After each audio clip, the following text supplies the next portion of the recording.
Their defense is a joke. What it really comes down to is I would love to have either of them. They don't have a prayer in their secondary. They have nothing. So you're saying just don't draft Blunt? I'm saying don't draft Blunt. He was unbelievably efficient last year. You know that they use their running backs in the passing game a ton. I'm drafting him tonight. That's Team Huevos.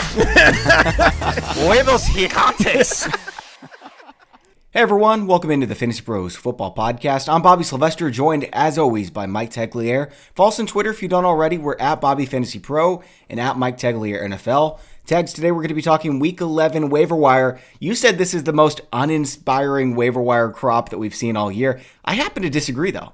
Oh, you do? I mean, there's one name that I could think of that we're going to probably talk about, but outside of that, I mean, I'm just not excited about this one. I mean, usually there's someone that's like a breakout performance, but here in Week 11, it's slim pickings as far as I'm concerned. Yeah. I don't know, man. There's two wide receivers I'm pretty fond of, and it goes about 10 deep of players that I wouldn't mind having. I think there's been lesser weeks, but I mean, I can understand what you're saying. It really depends on who's available in your league. Now, Tags, we're going to get into it here in just a moment. We've got, I don't know, probably 20 players that we'll touch on. First, though, we're recording on Veterans Day, so I want to say thank you to everybody who served.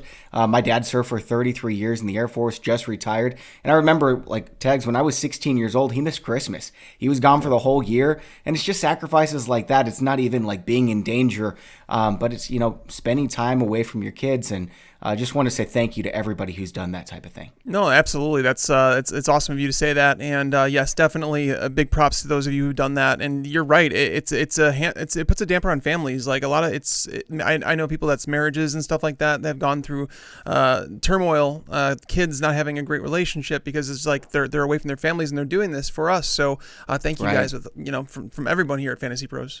Awesome, Tags. Okay, well, first, I also want to tell you guys, on Fantasy Pros, we've got something on my playbook called the Waiver Wire Assistant.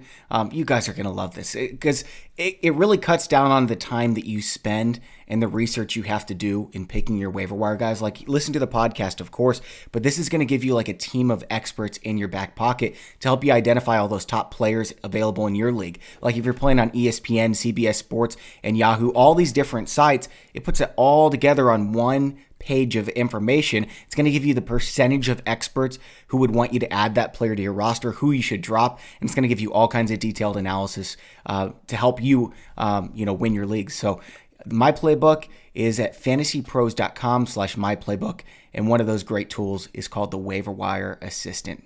Yeah, I use it myself. I'm sure, right? I use it myself. Like, I'm not kidding. I have 17 leagues that I play in, and it's hard to keep track of all that stuff. But fortunately, I get an email every week that tells me the experts suggest you drop this guy, you pick up this guy, and I do what it says.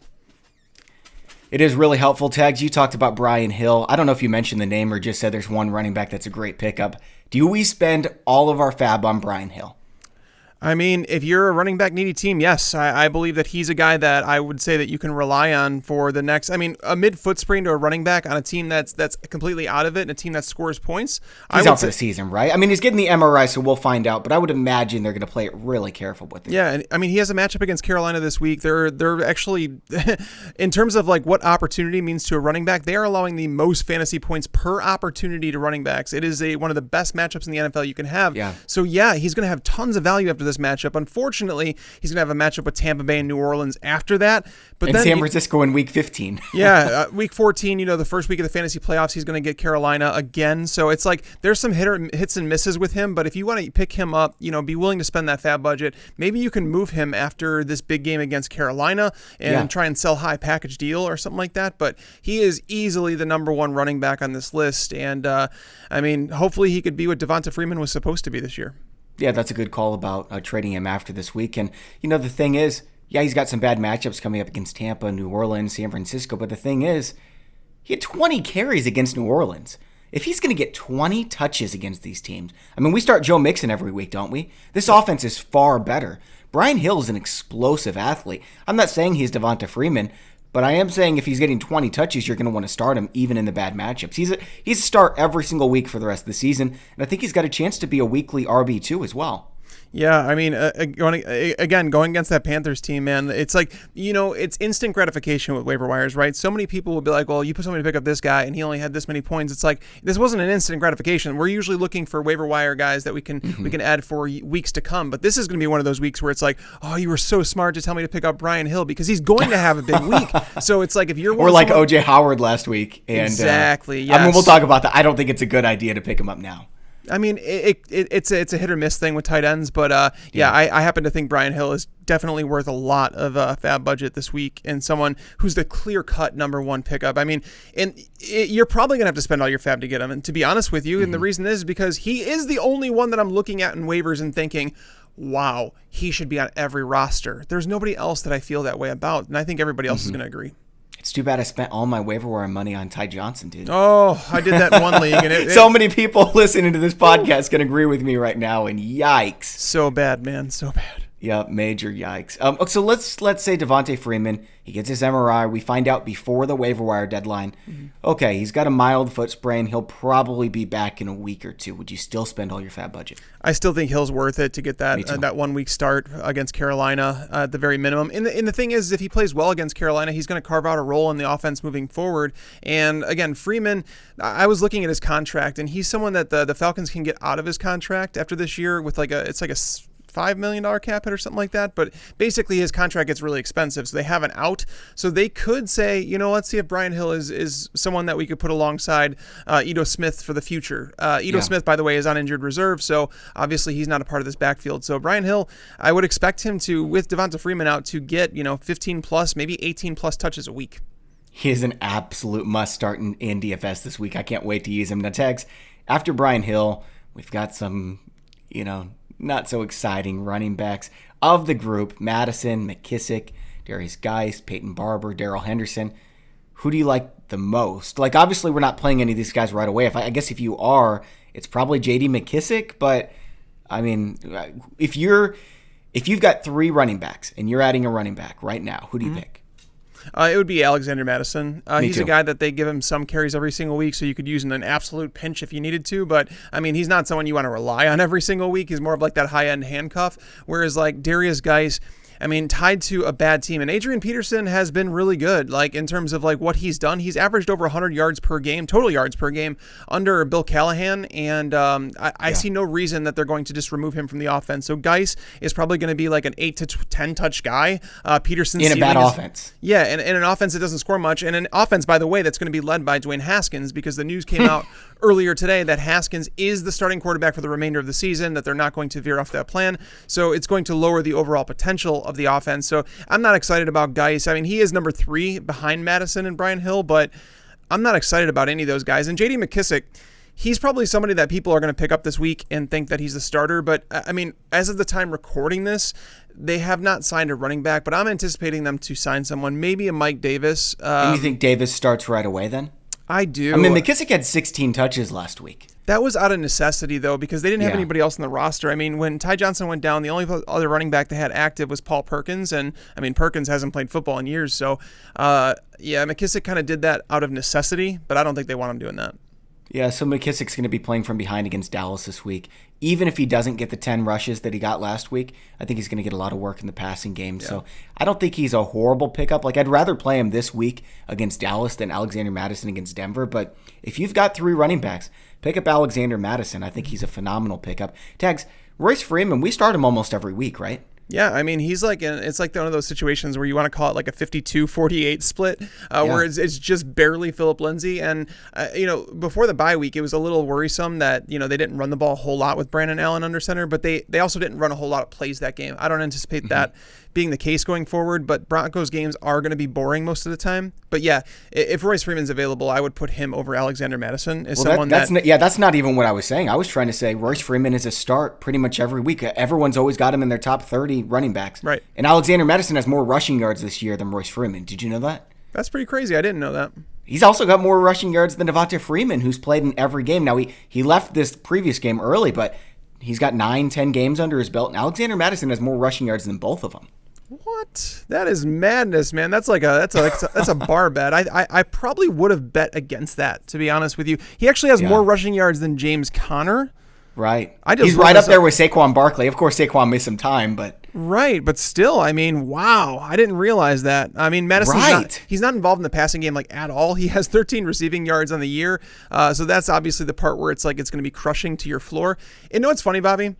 This week, Alexander Mattison, I in one league, I have it's like a 12-team league where we have 3 flex spots on top of like 2 running backs, 3 receivers. So it's really deep. And I had Mattison as like someone for a bye week replacement. And then when I heard that LaShawn McCoy was inactive, I went out and I grabbed Darrel Williams, and I started him over Alexander Mattison, and I regretted that. I can't blame you, man. It was a good call. I also want to mention Peyton Barber. I guess I did mention them, but Peyton Barber got in the end zone. He had, they said it was going to be a Ronald Jones week, and Ronald Jones was involved in the passing game. I think he actually led the team in receptions.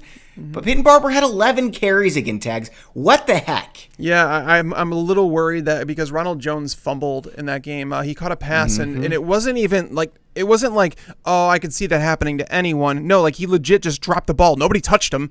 He just like dropped it, and it was like, oh no. And then sure enough, after that, that's when we saw Peyton Barber come in and get the goal line carries. So it's a little worrisome for sure. Yeah. This is infuriating, isn't it? And then Darrel Henderson, I mentioned him 2 weeks ago and last week as someone who might be the starter in Los Angeles. Sean McVay made it very clear that's not the case. He had 4 carries, 0 targets in the passing game. I think you can cut Darrel Henderson. There's no point in hanging on to him, right? I mean, I'd rather have Raquel Armstead, the backup for Leonard Fournette. I might too. I mean, yeah, that's the thing. Like I've been on that train saying that like I don't even feel the need to own the backup to Todd Gurley. It's not like this is a high-powered offense. I mean, they just scored 12 points. I mean, Jared You were Goff, right about that one, man. You were right. He continues to look like a mess. I mean, that's what I'm saying. It's just about the whole offense. It's not about Darrell Henderson's skill set. Like he's going to be fine, like down the road. But for now, it's just ugly, man. By the way, usually when I beat you in a contest, I'm here bragging on the show. Why haven't you mentioned that you finally broke the winning streak? Well, that was going to happen at some point. I was going to announce that if you're listening to this podcast, it's coming out Tuesday morning, Monday night, whenever it comes out. And by the time you're listening to this, hopefully you're able to tune into our live stream. So if you go to youtube.com/fantasypros, for the Tuesday live stream, I get to write a poem that Bobby has to read on air. And like he's basically not going to see it beforehand. I'm just going to send him an email or a DM before we start recording, and he's going to have to read it on air. And it's going to be so fantastic that I end this losing streak. But make sure to check that out. We're doing this at 1. Is it 1 p.m. Eastern time tomorrow? Who cares? No, I'm just kidding. It's at 1 o'clock. I don't want anyone to watch this, but it's going to be fun. Yeah. And Tags, I do want to mention this, okay? You had to have a humongous handicap to finally beat me, and you still barely beat me. In fact, you picked Mason Rudolph for me, and he outscored your quarterback. Yeah, I played Drew Brees. That was a mistake. I mean, did you play Saquon? I played Saquon, and you played Tyreek Hill, and that was a big difference. Yeah, for sure. So, yeah, it was... He tried to warn me away from Saquon. I did not listen. It happens. Yeah, I had all that money on the table. I had to spend it somewhere. But it was fun. Congratulations on the win. It's never happening again, though. All right, Tags, we're going to go to wide receiver here in just a minute. First, though, I want to tell you about ExpressVPN. Do you want to watch every single NFL game this season, no matter where you live or what team you root for? This season, there's a proven way that you can watch every football game live for a fraction of the price of DirecTV or NFL Sunday Ticket. It's ExpressVPN. And here's how it works, okay?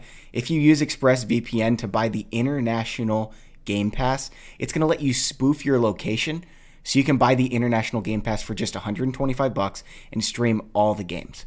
I live in St. Louis, and if the Rams were playing here, I wouldn't be able to see the Rams because they'd be trying to get people to come to their stadium, so I wouldn't be able to watch my team when I was a fan.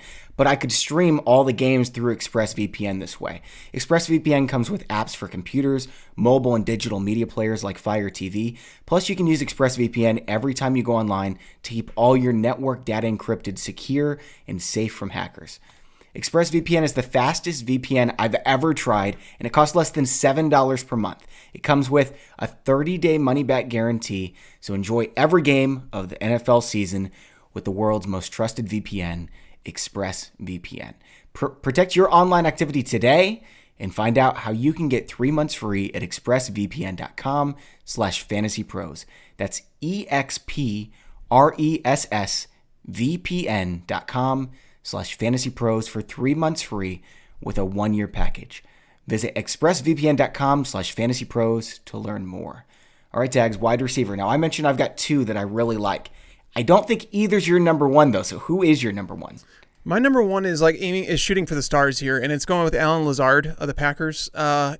He's coming off a game where going on the bye. Yeah, so that's what I'm saying. It's all about just like putting someone on your bench. I mean, if you're looking for someone this week, obviously you're not going to be grabbing him. But this is more about like the home run, the potential guy that you can put in your lineup as a wide receiver 3.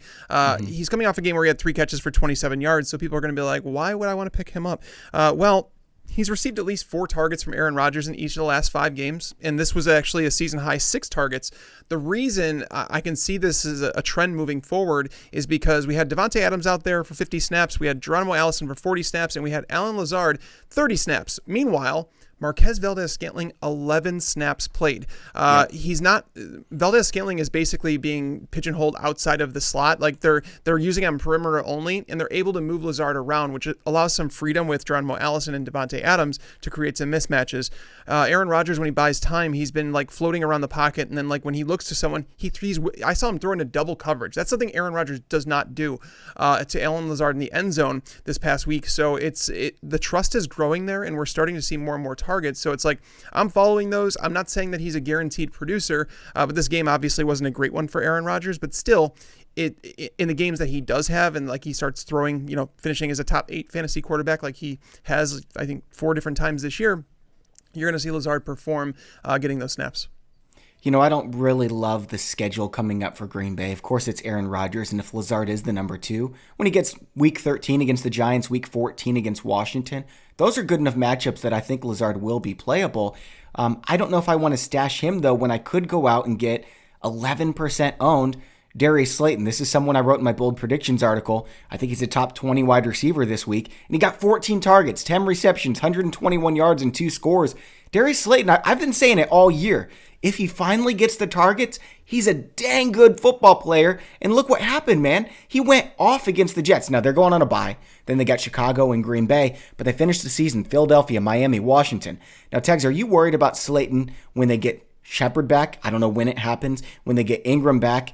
Or do you think that Slayton has just, earned himself the targets and the snaps? Yeah, I have Slayton at number 2, so I'm not totally opposed to picking up Slayton. He's kind of like in that conversation with Lazard, and you're kind of hoping for a step forward.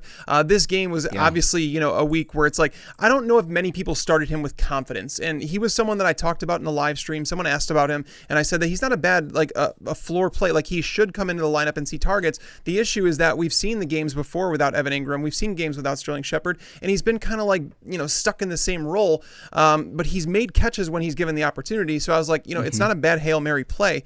I had a friend. He's top 15 in air yards, by the way. Yeah, no, my buddy Jason came over, and he's setting DFS lineups right before the games start. And he asked me, he's like, what do you think about Darius Slayton? I'm like, I don't think he's a bad tournament play with obviously the players out. I know he started to get more and more popular, but there were signs that Slayton should have a good game against the Jets, but I mean, I don't think anybody could predict that the Jets were going to be without both starting cornerbacks in that game. Darrell Roberts was out. Tremaine Johnson's on IR. There's just so many things going on there. And then obviously you've got Poole on Golden Tate as well, who's their best corner. Yeah, and the thing is Brian Poole, of course, the one week where I'm like, he's been playing really well. Golden Tate goes and scores touchdown. Like the long touchdown that he scored was like, oh, okay, I can't predict that. But then it's like, it was frustrating, but still, it was the same thing would have led me to play Darius Slayton, though, because he had the best matchup on the field. So, but knowing they have the bye week, and when they do come back, it's possible that Sterling Shepard comes back with the team. Evan Ingram can be back because it was just a mid-foot sprain. Saquon Barkley is going to start producing a little bit more, I would think. So it's just more about that's a bad team that I really don't feel the need to tie myself to. Sure, I think that makes a lot of sense. I mean, it was a very good matchup. I'm just saying I'd rather have Slayton in that upside than Allen Lazard, who I think is always going to be in that snap share for the number 2 wide receiver. And they're also throwing the ball to Aaron Jones so much. Now, I haven't mentioned my top 2 wide receivers that I'm excited about yet. Do you have any guesses who they are, Tags? I mean, Auden Tate's got to be one of them. Auden Tate is definitely one of them. Auden Tate's number 2. And I'll talk about Auden Tate first since you brought him up. AJ Green suffering the setback. Now, he could be back for week 11. I'm not really sure, but at this point, it seems like I have no idea when he's going to be back, right? So I think Tate should be a priority pickup if you need a wide receiver. They get Oakland this week. Tags, did you know since week 3, Tate is tied for 12th in football with 58 targets.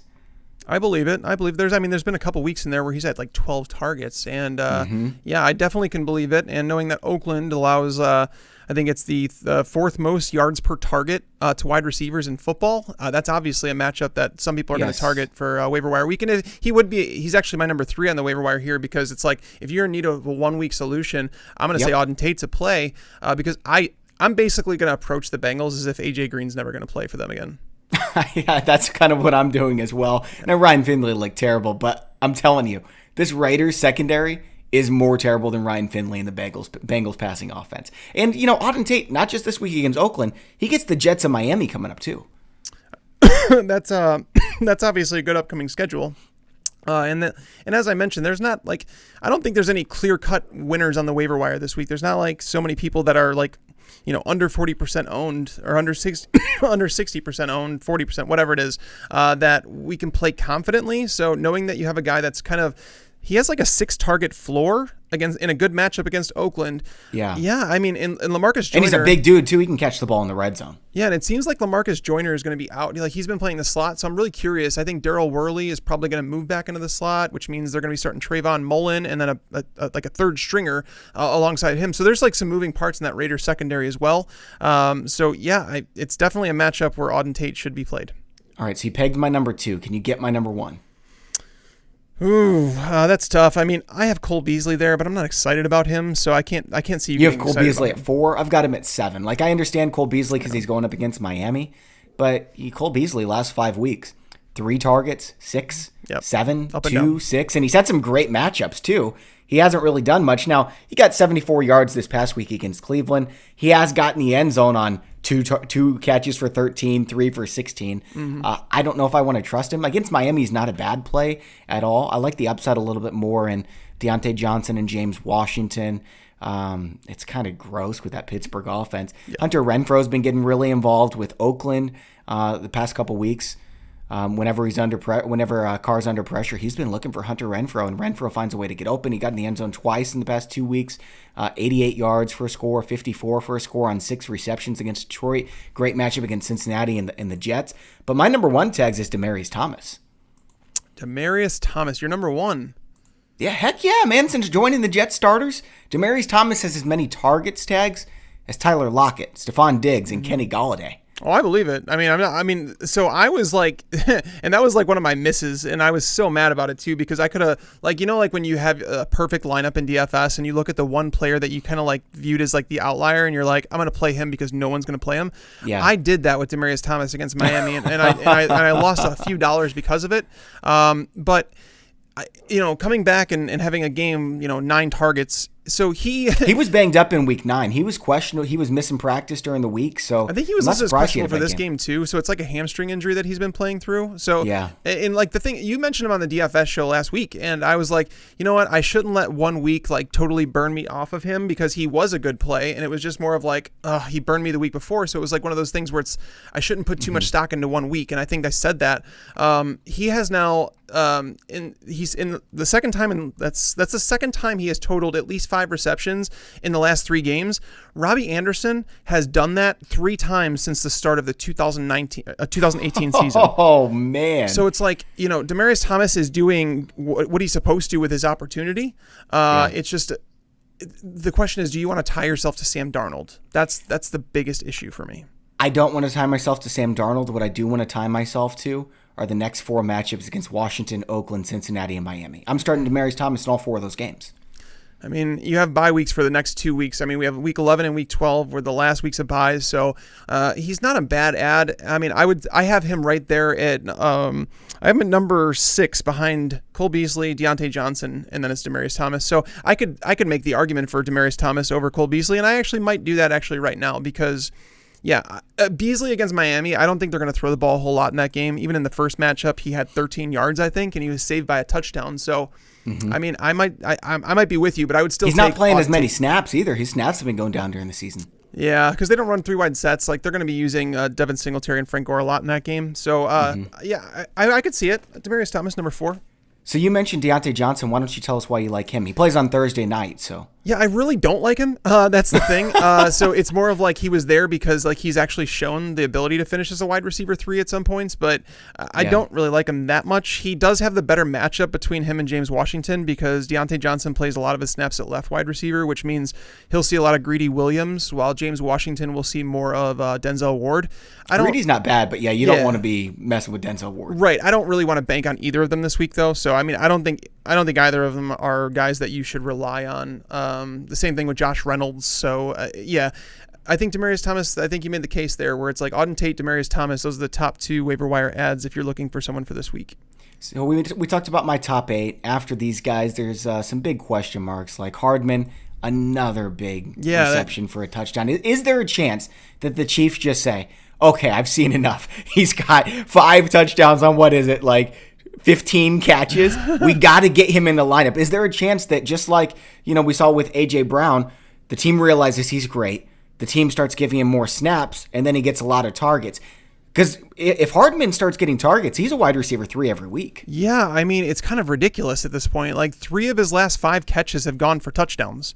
And if you watch that touchdown that he had this week, he put on the Jets. Like, I thought there was no chance he scored on that play, and it was like one of those times where it was like a Tyreek Hill moment. Where is he faster than Tyreek Hill? Because I think that he might be. I don't know. I don't think he is, but I mean, he's fast as hell. Like, that's basically bottom line, man. Is like once he's got the ball in his hand, I would be curious to know his miles per hour on that run because it was like all of a sudden it looked like the Titans defenders were just standing still. Mm-hmm.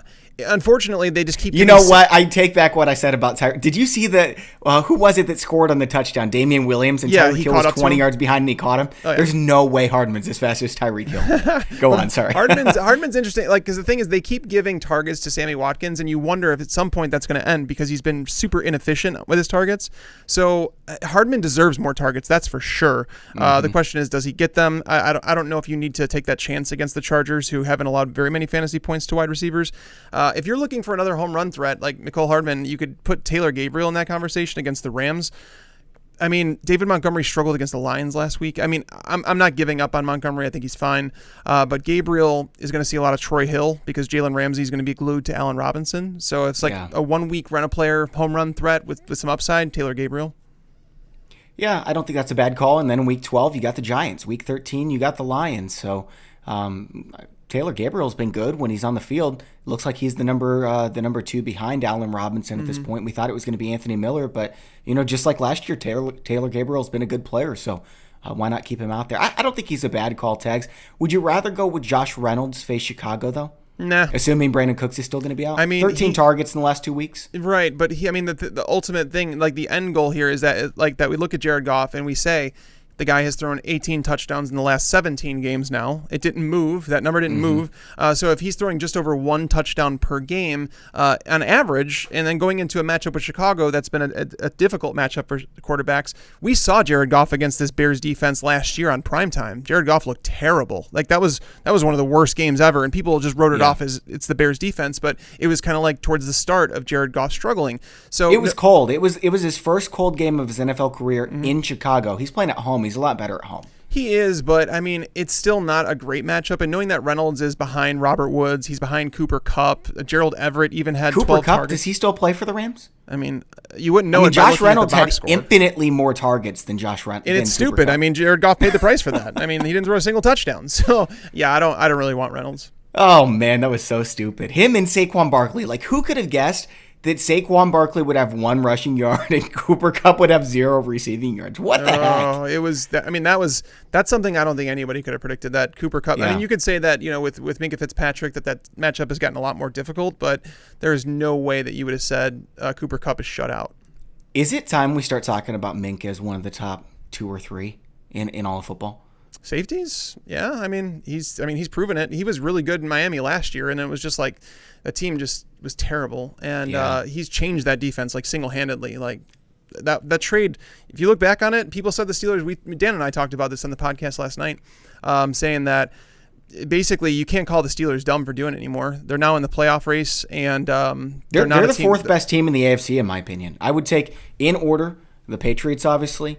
Now that Mahomes is back, probably the Chiefs, and then the Ravens. After that, I would say Pittsburgh Steelers because their defense is just so good. Their offensive line's great too. But I can't see Rudolph being a factor. That's why I can't. I mean, I can't see him being a factor, but like the defense is carrying. Was the Joe team for Flacco sure. a factor when they won the Super Bowl? I mean, he played good in the playoffs. I will say that about Flacco. He did. That year. Sure. He did play really well in the playoffs. He turned it on at the right time. And Rudolph at least isn't turning the ball over. Right. That's what they need him to do. Basically, play mistake-free football. Yeah. The Texans are really good, too, because they have Deshaun Watson. Tags, you want to mention Chester Rogers, Russell Gage, No. Rashad Higgins? No, let's move on. Okay, quarterback position. Tags, this is so bad this week. Like, if you're streaming, legitimately, do you go Sam Darnold against Washington? In Washington, the defense has been a lot better lately. Or do you go Nick Foles at Indianapolis? I don't want to do either. You go Kyle Allen. Against Atlanta? 100%.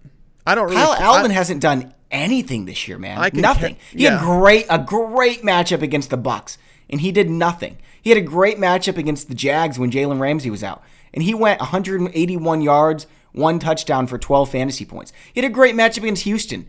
He went 232 for 0 touchdowns, for 3 fumbles, 3 fantasy points. Kyle Allen he's not a top 28 quarterback in the NFL. You're playing him? I think, yeah, I would. I mean, Tampa Bay, he had a good game against Tampa Bay. 17 fantasy points. He threw a couple touchdowns in that game.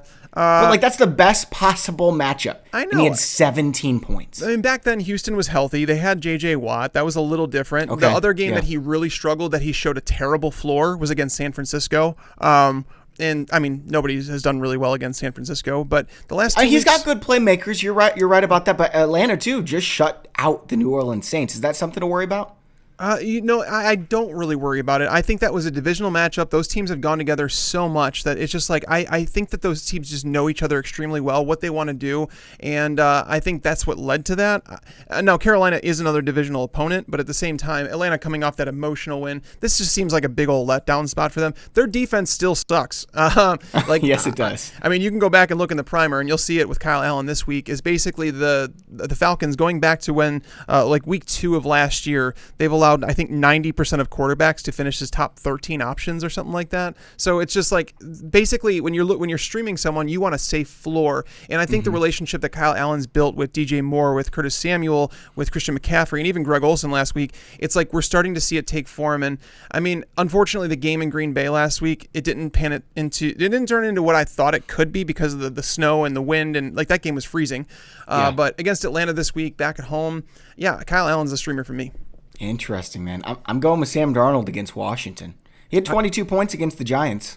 Yeah, one of them, I mean, the rushing touchdown really saved him, unfortunately, because there was a few people that said, are you really recommending Darnold as a top 15 quarterback again? I said, I really don't want to, but I'm doing it. And so when he rushed for that touchdown, I was like, yes.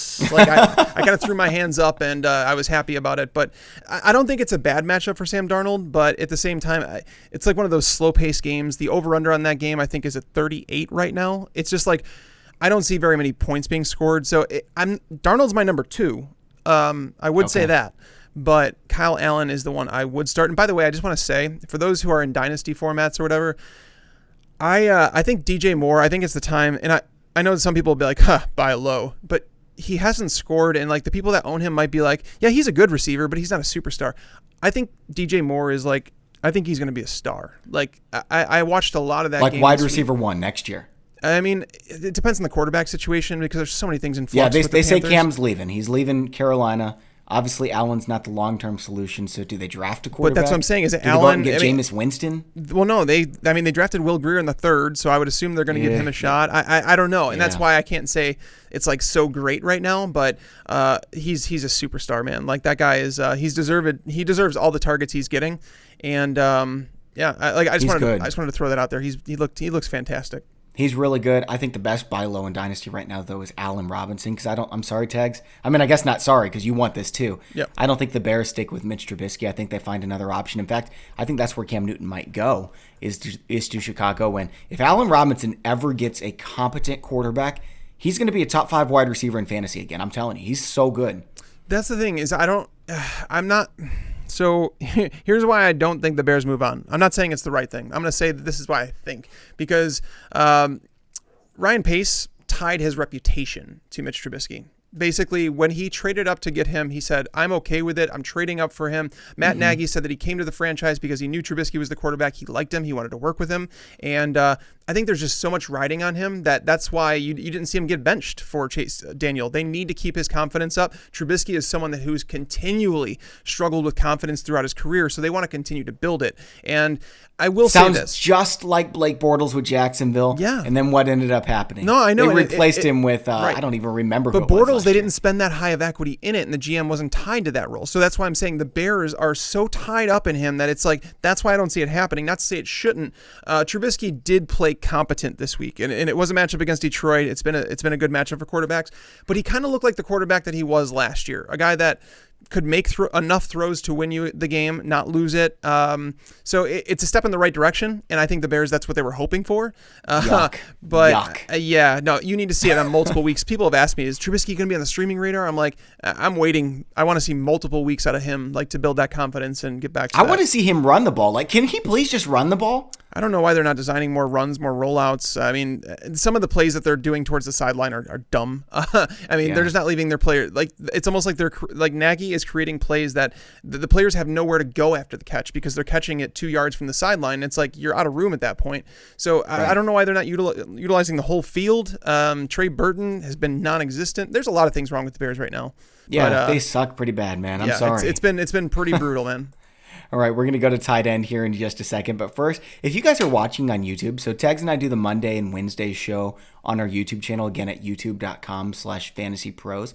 You can watch the video, and I'm wearing this really handsome shirt that came to us from Paul Frederick. Tags, you got some of these shirts as well. What colors did they give you? So my favorite one's the purple one. It's like a purple. I don't want to say flannel because it's not. It's just like a purple checkered type shirt because they asked me what my style was and I told them and they basically said I was boring as hell and they said we need to brighten your life up and I had mentioned before I wore it out to dinner and I had friends that legit commented like, what's going on with your shirt? And I explained to what was like where I ordered it from and our sponsor and they were like, it makes sense now because you look like a lot dressier than you usually do. And it was a really nice shirt. It was really soft and I felt comfortable in it. So I wore it. Yeah, it makes us look good. I got a lot of compliments when I wore it to church and I'm wearing it right now. So you guys can tell us what you think on the YouTube comment section. And I mean, it's not just good looking. It's super comfortable. That's the reason I don't really dress well is because I'm sitting in my office at my house, right? I want to be comfortable, but I can dress well and be comfortable. And I didn't know that until Paul Frederick sent us a couple shirts. Tags, I also got one that's like a teal color scheme and it looks really nice as well. I like it. And the thing is, like, it makes me feel more confident when I'm wearing it because I know I look good. You know what I mean? Like if I go to Walmart and I'm dressed like a bum, I feel like a bum, you know? For sure. I mean, I'm actually, Bobby, I don't know if you know this, but I'm actually going down to Fox Chicago on Friday to record a segment talking about the Bears and fantasy football. And I'm going to be wearing one of my Paul Frederick shirts down there. So just tune into that and you'll be able to check it out. Awesome. Well, you guys can check out Paul Frederick and you're going to want to. You can visit paulfrederick.com/fantasypros. And if you do that, you're going to receive $50 off any shirt. Again, that's paulfrederick.com/fantasypros to receive $50 off any shirt. Tags, let's go to the tight end position.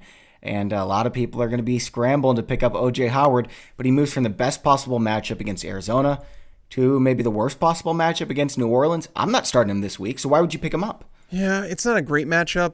The reason I'm saying that he's my number one tight end is because like he's the best of the worst. I don't know how to explain that in a better way because I mean it's been really ugly with tight ends and it's kind of the same reason that I go back to saying that O.J. Howard is still ranked as my I think number 12 tight end for rest of season rankings because it's just like you look at the landscape and it's like who are you dropping him for? You know, like last week we had the conversation on the DFS podcast.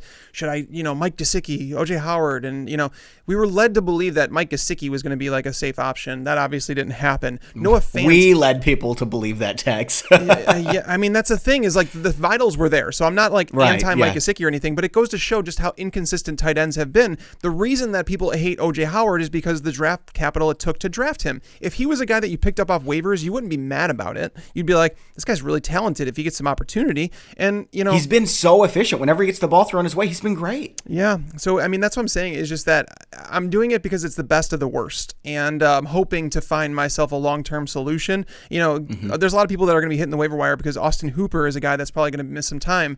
You know, Dallas Goedert is a guy that's on the waiver wire. Kyle Rudolph, Mike Gesicki again, Noah Fant. I mean, none of these guys have been consistent fantasy options. Rudolph has been decent ever since Adam Thielen's been out of the lineup, but Thielen's going to come back at some point, and then he's going to go back to being non-existent. Goddard's been consistent. 10, 15, 11, 8 fantasy points. Did he have that? Did he have that against the Bears? Let's see. He put up 8 against the Bears. 4 catches for 39 yards. Yeah. And he's playing a ton of snaps. He's getting a lot of targets, and he's extremely talented. Now, it's the same thing with Goddard. You're not playing O.J. Howard this week against the Saints. You're playing a streamer. You're not playing Dallas Goedert this week against the Patriots. And O.J. Howard does have, if O.J. Howard, they start using him again, he can be a top 5 fantasy tight end. He's still that good. It's not like he's changed. They're just not giving the ball because of the change to Bruce Arians, who has historically hated tight ends. Dallas Goedert, I guess, doesn't have that upside unless Zach Ertz goes down. So there's a higher likelihood that O.J. Howard breaks out. But I'm looking at the rest of the season schedule. If that doesn't happen for O.J. Howard, I'd rather have Dallas Goedert. He gets Seattle, Miami, the Giants, Washington, and Dallas in the final 5 weeks. And those are 5+ matchups for a guy that is right around my top 12 rest of the season tight ends. I actually don't know if Goddard is someone that I would actually actively avoid against New England. I know that it's been a tough matchup for everybody, but there's rumors going around that the Patriots could use Stephon Gilmore to cover Zach Ertz. And if that happens, you're going to see McCourty go over to Alshon Jeffrey and somewhat of a bracket situation maybe. And Goddard could be the guy that is under the radar. Again, there's nobody under the radar against the Pats though, man. I don't think. You have to find some production, right? The game is going to produce some points. I'm going to look at the over-under. Yeah, for the DST. The over-under in that game is 44.5. The Patriots are 3.5-point favorites. So the Eagles are still projected for 20-plus points. So hold on a second. The Eagles are only 3.5-point underdogs. It's not 8. Vegas knows something, man. They knew something about Cleveland. Buffalo. Cleveland was 3-point favorites against 6-2 Buffalo. Yeah. And they were right. And they were. And that's what I'm saying. Something about this, man, coming off the bye, Doug Peterson, I don't know. But Belichick's coming off his bye, too. This is a game that's interesting. But, again, they're projected for 20 points. So there's going to be some scoring. It's you have to find where that's going to come from. I'm just saying that I don't think Goddard's an absolute avoid. But I will say this about O.J. Howard is that this was the first time that we saw him on the field since they turned down a trade, the trade offers that were coming in for him at the trade deadline, and he saw a season high 7 targets. That's a step in the right direction. That's a season high. He had not seen more than 5 targets in a single game. When you don't trade a player, apparently the Patriots were offering some coin for him. I don't know how much it was, but they were offering some draft pick equity for the Bucs, a team that should be in rebuild mode. And they turned it down. So obviously they do have plans for him. So it's because Bruce Arians hates fantasy football. That's the only explanation. And Lattimore is out for the Saints now. So it's just all of a sudden this matchup gets more interesting because that has a butterfly effect on everyone on that defense. How long is Lattimore out? They're saying it's a hamstring injury that he's going to be considered week to week. Okay. I was hoping it wasn't long term. Yeah. Okay, Tags, let's go DST. Actually, you know what? There's a couple more tight ends that we should probably talk about. You mentioned a few of them. Noah Fant. Last 2 weeks, he's got 12 targets. That's tied for the team lead. That's since Emmanuel Sanders is traded. Horrible upcoming matchups against Minnesota, Buffalo, Chargers, Houston. I'm not playing him in any 4 of those, but keep him on waiver wire speed dial because if he keeps getting the targets, he's going to be a top 12 tight end. Irv Smith is getting a lot of work as well, Tags. Since Adam Thielen went down, he's got 6 targets in 3 of the last 4 games. I get it, Kyle Rudolph scored 2 touchdowns, but Irv Smith is essentially their number 3 wide receiver. What about Jacob Hollister? He had a...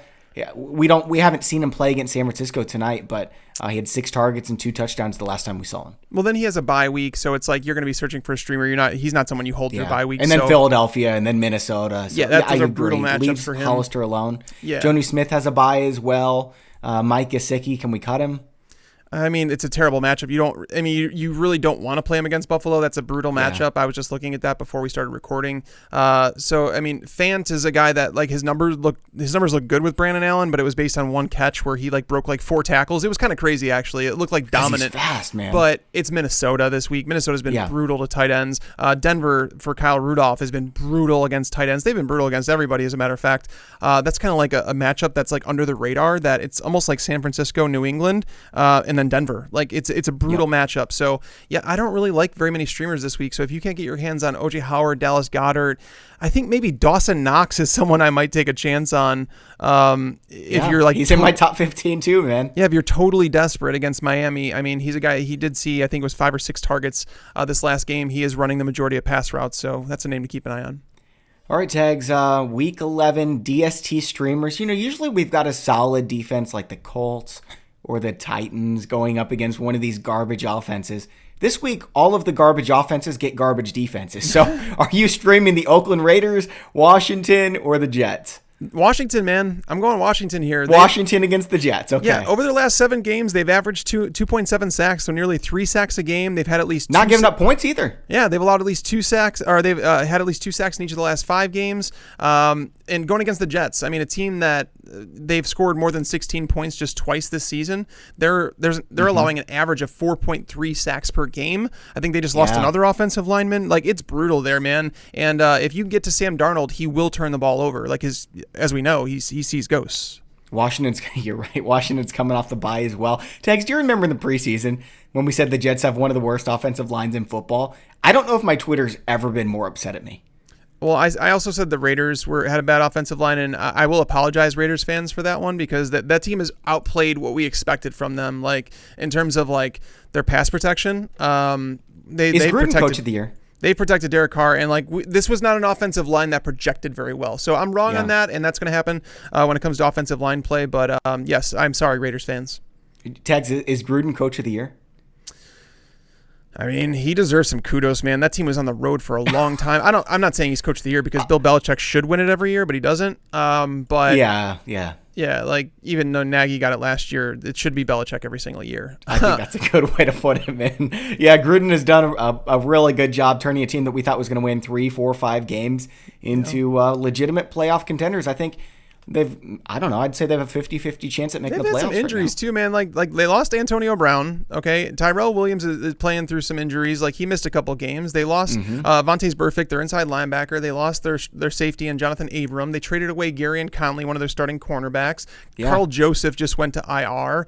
I didn't see that. Carl Joseph is so good. That's what I'm saying. Like all of a sudden, this team has suffered so many injuries, and the fact that they're still their record is still as good as it is. It's like wow. Like you have they're going to beat the Bengals and the Jets the next 2 weeks. Like no, the NFL doesn't work like that. It's like something's gonna go wrong, and it always does.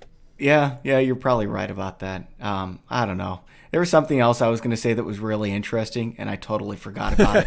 I agree with you. Washington faced the Jets at home is my favorite call. Oakland against Cincinnati's number 2. I don't want to play the Jets against Washington, even against Dwayne Haskins, but I guess they'll be in my top 12. Mm-hmm. Any other defenses that you're fond of, Tags? Not really so much. I mean, I'll dive into it as the week goes and find some more. Miami against Buffalo?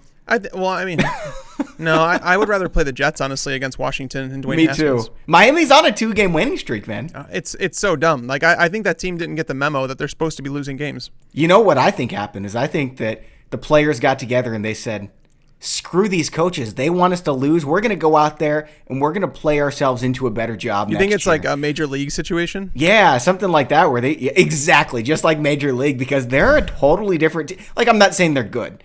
I'm saying like they had no chance to win against anyone. And they're playing really hard. I mean, you remember when Xavier and Howard just took plays off. Like the whole team was just done. They were all ready to quit at halftime and demand trades. And now these guys are playing for their careers. I love it. Without Xavier and Howard, they've allowed 30 points over the last 2 games combined. That's crazy. It is just stupid. All right, Tags, let's play a series of drop or keep. Let me pull up some guys here who are in that range. We've been getting a lot of questions about, do we drop or do we keep Robbie Anderson? I'm okay dropping him, to be honest with you. Drop him. Yeah, if you can't trust him against the Giants or the Dolphins, like who can you trust him against? Yeah, Zach Pascal did nothing against Miami. Drop or keep him? I guess keep. I'm just so mad about it. It was the 4th time this year he has seen 6 or more targets, and it was the first time that he finished with fewer than 72 yards. So, I mean, it was like... and it was against Miami. It was a one-off situation. I don't want to make too... It's kind of like that whole Demaryius Thomas thing where he let us down, and but we have to get past it. Golden Tate. I'm sorry, not Golden Tate. That was the name right above him. You're not dropping Golden Tate. I'm sorry, everyone. Brandon Cooks, Tags. Keep. I wouldn't. Is he coming back? I think he is. I mean, if you need help now, obviously you can drop him, but I wouldn't. I mean, I wouldn't drop him for guys that are on the waiver wire, right? Like a Darius Slayton or Alan Lazard. I wouldn't drop him even for Auden Tate or Demaryius Thomas. I'm keeping. I almost said Golden Tate again. I'm keeping Brandon Cooks. Yeah. Man, Mohamed Sanu getting 10 receptions, 14 targets in his first full game with the Patriots. That was awesome, dude. Mohamed Sanu? Yeah. He's definitely a keep. Oh, I wasn't saying drop or keep him. I was just looking at him and I was like, dang, he had that many targets in his first week. Bill Belichick loves him. It was 5 targets he had in the game against Cleveland. That was his first game with the team, but but he didn't play the full, complement of snaps. Play all the snaps for sure. And that's the thing. It's like when you start with the team, but against Baltimore, that's a pretty good performance. And I mean, a team that throws the ball 40 times per game, which is what the Patriots are doing, even though they've blown out all but one team, well, 2 teams, I guess. I definitely think Mohamed Sanu is like in the wide receiver 3-ish conversation. I would agree with that. All right, Josh Gordon. Keep. We don't know what he's doing tonight in the game, but it's a tough matchup against San Francisco. I'd say keep, though. I'd say keep him as well. Let's go D.D. Westbrook with Nick Foles taking over. I think a downgrade at quarterback. It's possible that it's a downgrade. I say keep just to see what happens. Because like when people were drafting D.D. Westbrook, they were drafting him because they were like, oh, there's no one else there, and Nick Foles loves slot receivers, and we did see Foles make Nelson Aguilar someone that was fantasy relevant in a similar offense. So Westbrook is someone that I would hold for right now. Incredible rest of the season schedule. I think you got to hold him. Now, I think there's a chance tags. We've seen Nick Foles behind great offensive lines, and he was good. We've seen him behind horrible offensive lines, and he was terrible. This is a terrible offensive line. I'm concerned. I'm a Jags fan. I'm concerned Nick Foles is going to be just downright awful, so bad that he loses his job. It's really weird, Bobby. Like I think that they made a incorrect decision by bringing him up now because I looked at last year's numbers, and Nick Foles had a 57.1 higher passer rating against man coverage in 2018 than he did versus zone. And the Colts are a team that runs zone coverage about 67% of the time. So it could present problems for him. Again, I don't know. There's a lot of moving parts here, and we haven't seen him in a full game in this offense. So it's very possible that changing scenery and going from the Eagles to the Jags changes things, but it might be a bad game for him. Marquez Valdes-Scantling is a drop for me. Drop. Sterling Shepard. Drop. Danny Amendola, drop. Corey Davis, drop. Yeah, I'm okay with all that. All right, let's go running back. Obviously, if you've got a backup quarterback, we mention this every week. Backup quarterback, backup tight end, what are you doing? Drop them. Backup DST, drop them. Pick up one of these high upside guys, Alexander Mattison, Dallas Goedert. If the starter goes down, Tony Pollard, Raquel Armstead. If the starter goes down, you've got yourself someone that's worth 100% of the fab. Adrian Peterson tags, we dropping him or keeping him? I would sell, actually, if I can. There's some people that need running back help, and he's, again, I think it's 4-game sample size now with Bill Callahan. He's averaged over 100 total yards. Yeah. So, I mean, I would think that you can get something for him. I mean, and if you can't, then I would still hold him because I think that he can at least provide some value to your fantasy team. But yeah, I'd say he's a hold if not a sell. Duke Johnson. Hold. There's not really. I mean, I would drop him for Brian Hill. But I hold, I guess. Miles Sanders. Oh, that's definitely a hold. I think he's one of the better buys in fantasy football. Really? Okay. I mean, I guess if Jordan Howard goes down, he's got some upside. Week 13 against Miami, 14 against the Jets, 15 against Washington. I could see Miles Sanders being a league winner if Jordan Howard gets hurt, but until then, what are we looking at? 5 touches a game? Well, I don't know, because like you look at it, and you mentioned it, I think, with Goddard, is that they play the Patriots and then the Seahawks over the next 2 weeks. Those don't scream Jordan Howard games. Those scream we're going to be forced to throw the ball a little bit to keep up with these high-scoring offenses. And Miles Sanders is the one that's on the field for those snaps most of the time. So he's someone that's like creeping up my rankings for the rest of the season. I kind of like him. What about LaShawn McCoy? McCoy's a hold, and I'm saying that because they're saying that it was premeditated, that they wanted to give him some rest, and I think that's a load of crap, but Damian Williams fumbled. He lost a fumble, and it contributed to their Week 10 loss. Yeah. So if that's what actually cost LaShawn McCoy the job in the first place, we have to like kind of go back and forth and say, is this back to where we started? You know what's going to happen is everyone's going to fumble, and then it's finally going to be Darwin Thompson.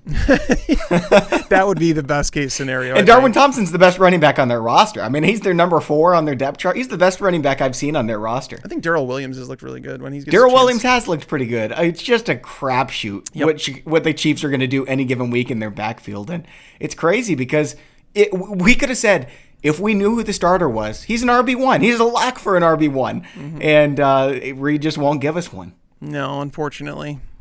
All right, Tags, let's end the show by going buy low, sell high. Do you have somebody in mind that you're buying low right now? I mean, the idea is that you buy low in terms of like you could buy from a player that like you could buy a player that you get cheaper than he's typically, comes with. And Saquon Barkley is a guy that pops up in my head because like he's a guy that's been on a bad team all along. We knew that last year, right? But he was breaking a lot of big plays, and I think it may have been that he just rushed himself back from that ankle injury, and he was never 100%.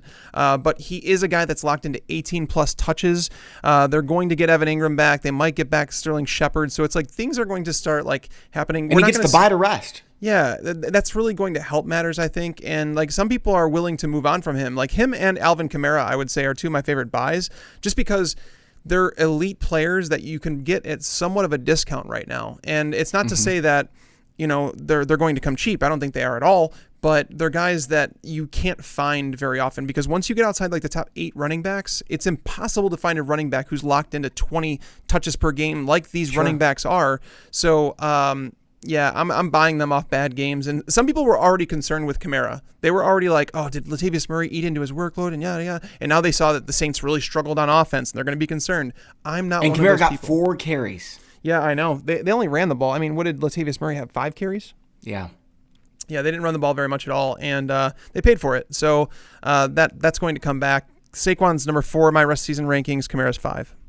I've got Saquon 4. I've got Kamara 8. I'd rather have Aaron Jones, Nick Chubb, Leonard Fournette. Now, let me ask you this, okay? So I've got Saquon Barkley. You've got, would you trade me Derrick Henry and Julian Edelman for Saquon Barkley? I don't think I need to do that now because you're giving up 2 top 15 players at their position to get Barkley, and the idea is to buy I think low. that's what it would take, something along those lines. So what would you try to trade then? I mean, because the thing is, are you just saying turn over every rock, like just in case you can get Saquon Barkley? Or are you saying go out and acquire him? Yeah, like if you're able to go out and like, let's say you're able to ship off Derrick Henry for Saquon Barkley, I would do that. Like, I don't think anyone does that. I would do Henry and Edelman for Saquon. I would do Nick Chubb for Saquon Barkley. Nick Chubb is going to lose some touches to Kareem Hunt. Like Hunt, so it's funny in PPR formats, Kareem Hunt outscored Nick Chubb this week. Wow, that is really interesting. I mean, I saw Nick Chubb had 20 carries for the 4th consecutive game, and I think someone who could be acquiring Nick Chubb would look at that. They wouldn't pay as much attention. Yeah, Kareem Hunt's involved, but so what? Chubb still had 20 carries for 116 yards. I think he's a great sell high right now. He is a great sell high. Like that was a game that the Browns won. Do we anticipate the Browns being a good football team going forward? I mean, maybe. I mean, I think they can still make the playoffs. I mean, they're playing the Steelers on Thursday night. AFC's horrible. Yeah, it's a tough matchup on Thursday night against the Steelers too. So, yeah. So I think I mentioned Terry McLaurin as a buy low last week because he's coming off games against San Francisco, Minnesota, Buffalo, and he got dominated in all 3 of those. Before then, he was awesome, and now he comes off the bye. He gets the Jets, he gets the Lions, he gets the Panthers, he gets the Eagles, he gets the Giants.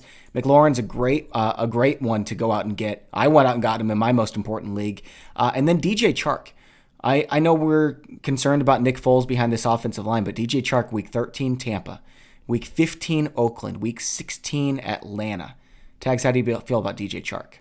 I mean, I like Chark. I just don't know what it's going to look like with Nick Foles. Like, we go back to week 1, and he only had 4 targets in that game, but that was before Chark became, like, the guy that we know is a guy that can perform as a top 20 wide receiver. So, I'm in kind of wait-and-see mode with him where I don't feel the need to trade for him. I think somebody that might have him on their roster might, like, feel lucky if he has a good performance and try and trade, like, sell high on him. So, I'm kind of, like, wait and see. If I can get him for really cheap before that game, I'm down with it. So, yeah, that's kind of where I'm at with him. Who would you rather have the rest of the season, Emmanuel Sanders or DJ Chark?